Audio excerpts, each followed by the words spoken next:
এই যে দেখুন, অশিক্ষিত রূপসীর কাণ্ড কারখানা।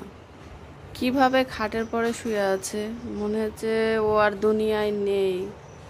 কিন্তু বাহ, কি আরামের ঘুম! হারামে এই এই এই এই আরামের ঘুম হারাম?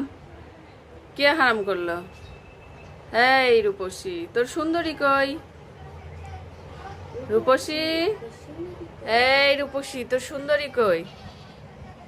সুন্দরী কই? সুন্দরী কই? সুন্দরী, তোর সুন্দরী নাই। তুই ঘুমাচ্ছিস আর ও ঘুরে বেড়াচ্ছে।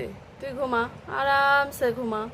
হুম, ঘুমা ঘুমা। এই রে বাবা, এই রে বাবা, এই রে বাবা, এই রে বাবা, এই রে, হ্যাঁ ঘুমা। হুম, ঘুমাও ঘুমাও, আরাম করে ঘুমাও, ঠিক আছে? ঘুমাও।